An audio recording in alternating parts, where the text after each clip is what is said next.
Hi, I'm Chip Aubert, one of the founders of the Innovation Co-Lab here at Duke. Shortly after coming on board with the university, I purchased a house near the Eno River. I was super excited by the little tributary stream that ran through the backyard. Our children and the neighborhood kids loved to play in it. A few days after moving in, I built a nice bridge across it and named the space on the other side Terabithia to be ironically funny and annoy my wife. A few weeks later, the first rainstorm came. Our little 6-inch high stream turned into a raging river 8 feet deep and 20 feet wide with enough velocity to rip full-size trees from the ground like they were twigs.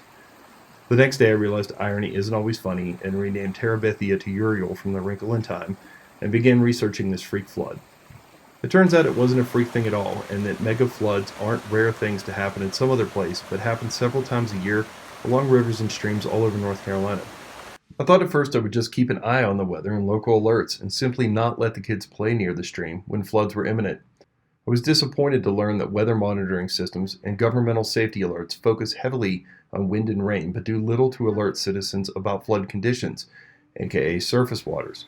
Rising waters can be extremely unpredictable, and heavy rain doesn't necessarily mean a flood. Conversely, a light rain doesn't necessarily mean no flood. This varies considerably based on ground saturation and other factors. In researching information about my little stream, I also learned about floods more broadly, and much of that information was things that I previously had no awareness of. Floods are the leading cause of weather-related deaths and the most common type of natural disaster worldwide. In the U.S. alone, the CDC says that more than 100 people die each year from flooding. Many more are injured or displaced, and the financial losses total about $8 billion. To quote the National Geographic, no other kind of natural disaster has caused more death and destruction than floods. Floods are also more of a problem than rising waters. Areas impacted simply don't dry out when the water recedes. Often roads, bridges, and other infrastructure destroyed. Homes and property are lost. Valuable agricultural soils are removed. Useless silt is deposited, and environmental catastrophes are created as chemical wastes from storage systems and bins are absorbed and carried away. Today, the measurement of water levels isn't that different than how Mark Twain used to do it. Someone jams a measuring stick of some sort into the water and jots down the depth. Some of the sticks are fancy and mounted to bridges or other infrastructure. Digital systems do exist, but they are often expensive or deployed in fixed locations that make sampling a large geographic area difficult.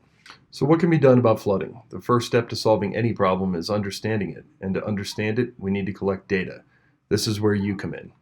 Low-cost Internet of Things devices are enabling citizen science projects across a wide range of sectors. One such sector is weather monitoring. Regular people now have access to weather stations and other equipment historically reserved for scientists. A quick visit to Amazon shows such examples. People are using these tools to participate in citizen science efforts such as Wonderground. While these IoT tools are amazing at increasing the data collection sample size, and they do a surprisingly good job at quantifying wind and rain, they do little to monitor surface water conditions where flooding actually happens. Systems that do have flood sensors are typically binary and offer a yes there is water or no there isn't water data point, but this does not accurately represent water levels or provide the ability to assess danger. What I am proposing is the creation of an IoT-style device that can not just detect surface water but monitor surface water levels over time. This system should also be able to alert its administrator when conditions reach dangerous levels.